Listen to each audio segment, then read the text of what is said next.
Hello everybody, this is Sparky from Sparky StarCraft, and I'm going to be casting a 1 versus 1 sent to me by this guy right here, Tabarnak, spawning as the blue Protoss here on Scrap Station, and his opponent, hiGh, I don't really know.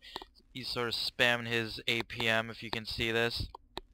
Pretty dang hard, he's up to 200 here, but he's going to be spawning as the red Terran, and this, I think I said already, was sent to me by Tabarnak. Tabarnak was in one of my tournaments. If I remember correctly, he went up against, or he made it to the finals. He beat pretty much everybody. This is going to be a diamond level play. I'm pretty sure, unless it was the other replay he sent me. But I'm going to be casting this replay instead of the other one because the other one's 4 minutes longer, and I hate rendering 4 minutes, because 4 minutes on Vegas render is like, I don't know, 20 more minutes, something like that. It's crazy how long it takes. But his opponent high is going to be doing a standard build, getting a supply depot, and then his racks at 12. And Tabarnak, he likes to wall in from what I've seen, so he's going to be going pretty standard also, getting his first pylon gate pretty soon after. And his opponent High is going to be sending out a, I think that was sort of an early scout. I'm not sure. I don't really remember when he sent it out, but if we look at this, both players getting their gas, Tabarnak getting it standard for himself, but the Terran player getting it a little early, I think. I don't really know. I'm not a Terran player. I usually, in the Terran replays I do see, they don't really get their gas that early, so maybe we'll see some mech play, see some Thors, maybe some siege tank, who knows. And this is something you want to do as any player. Put one probe or one SCV, whatever, on that scouting SCV, just to make sure it goes. Aw, he didn't get that SCV kill. He got close though. Nice try. But this SCV is gonna die, I think. He's got 5 HP.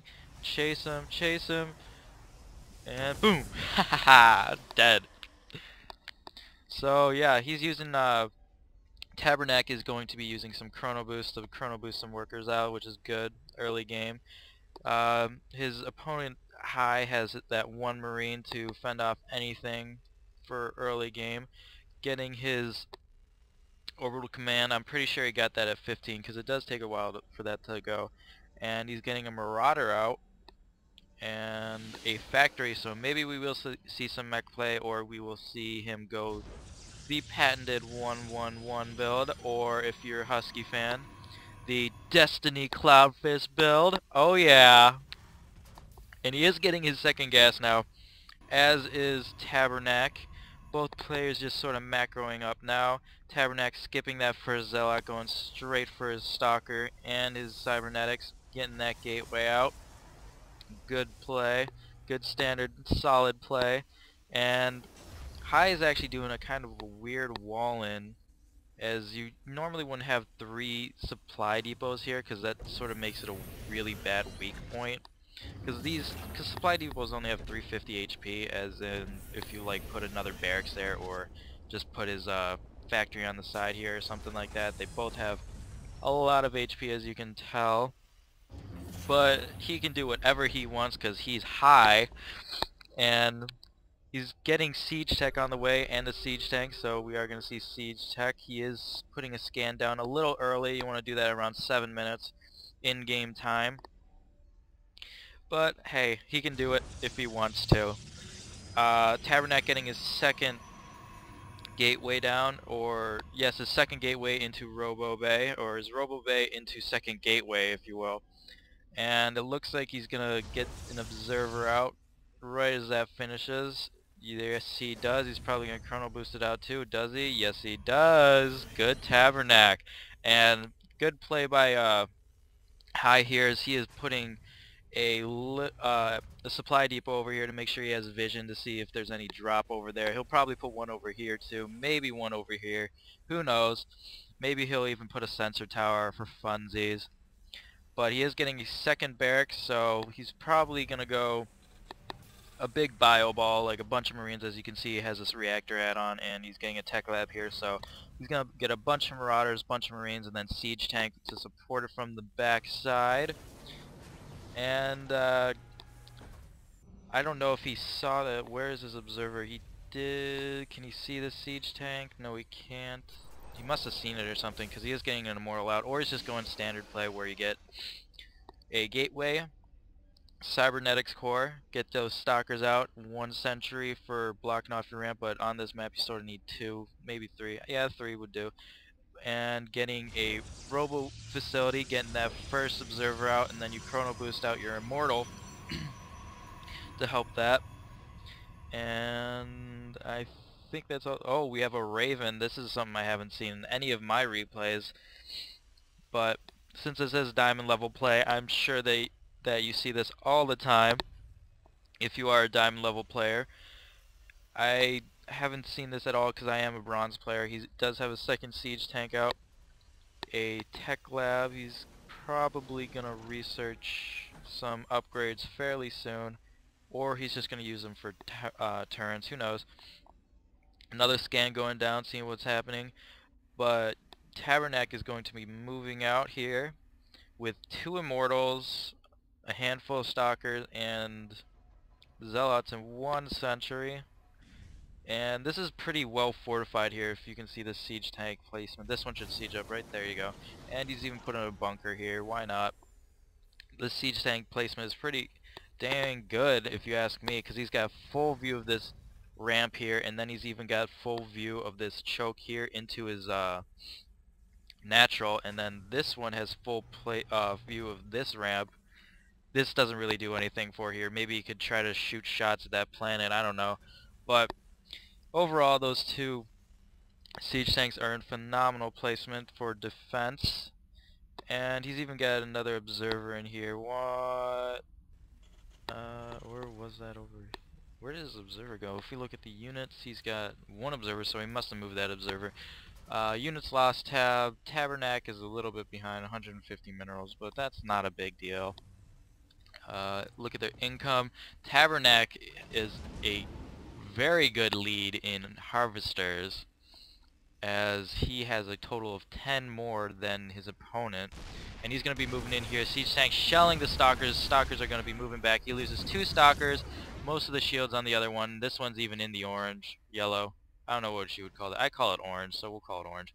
And he's going to retreat because he knows now that that's heavily fortified. So he's going to be knowing that the Terran player is turtling up, so he's going to proceed to get his expansion. But there is going to be a drop over here. 2 Marauders and 4 Marines. Maybe he'll try to snipe something, but there are going to be cannons here to intercept this and defend. They're going to take down the medevac with 1 Marine in there.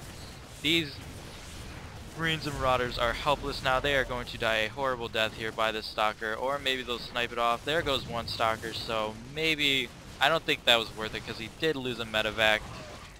4 Marines and 2 Marauders, but Tabarnak did lose a cannon and a Stalker, so if you look at the units lost tab, just a little bit of a difference there, just 175 minerals worth.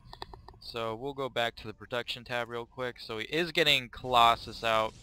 First Colossus is out. Good addition to this army. If we look at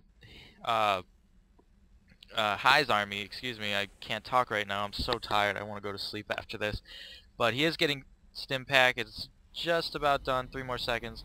He's got 2 Ravens, so he can use that point defense drone to stop the stalkers from shooting his army, and then, I don't know, maybe use an auto turn for some mineral line harass, or just a bunch more point defense drones or something like that. But back to what I was saying before, Tabarnak has a good, healthy army composition against the Terran player, because he does have that Colossus, he does have Immortals, so the Immortals will take care of these siege tanks no problem, along with the Stalkers having plus damage to armored. And yes, the tanks are armored, if you didn't know that. Duh. And the Colossus is going to be able to clean up the majority of these ground units, as it is mostly Marines, so he's just going to burn through those, and then the Zealots can take care of everything else. which would be the Marauders. And the Stalkers, I'm sure, could kill these Ravens. I actually don't... What is a Raven's picture anyway? They don't really have a picture for that. It's just a guy looking at a screen. A very bad screen. If we look at that, it looks like he's playing like Hangman or something. Who knows? But back to Tabernac's base. He's getting this fully saturated. Very good. Even got his 2 gas here, putting up more pylons. Is he putting up cannons? He's actually playing pretty defensive for being in the lead here, I'd say. But this is good. I mean, if he wants to put minerals into static defense, he can, because you always don't want to drop in the back of your mineral line. That's just a pain. And as a Zerg player, I'll tell you, it is so annoying. But he is gonna get his ground level weapons level 1. His Colossus is supply blocked a little bit. He should be getting more pylons somewhere. Where are those more pylons? There's a pylon, here's a pylon. So this is actually great pylon placement. So if he does fail in this attack, he's going to be able to warp in units up on the high ground and the low ground right here to be able to defend quickly. Good siege tank placement here, as he has full coverage of this choke, and he has building bunkers. I haven't seen this in a while, or never, because I am a bronze player if you haven't noticed already. But and a sensor tower. This is great placement here. It's probably, if you look at the mini map, it's probably gonna be like around here, giving you coverage of this midline. Yep, right about there. He's gonna see this army is right outside his door. Gonna be putting siege tanks in good placement. I don't know why he's unsieging those. He should siege those back up right now, because these stalkers are going to come in. They're going to take down the siege tank or sensor tower. They're going to have a good concave here, take out that bunker. Force fields going down, splitting up this army, and he should move up a little bit, but he is doing very well here. The Immortals are going to be shelling out most of this, taking care of these Marauders and the siege tank, and it looks like he's actually not going to break this, as a Thor has just come here. Thor is here. And these Colossus are going to die. There's a snipe. There you go. But he is taking this time to get the high yield, which if this excuse me, lost my train of thought for a second, but if this Terran player moves out right about now and just cuts through the rocks, I'm pretty sure he could win this, because this is all Tabernac's got at the moment.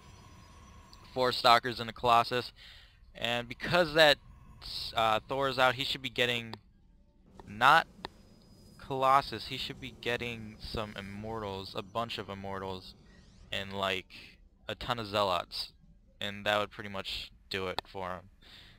Yeah, why is he getting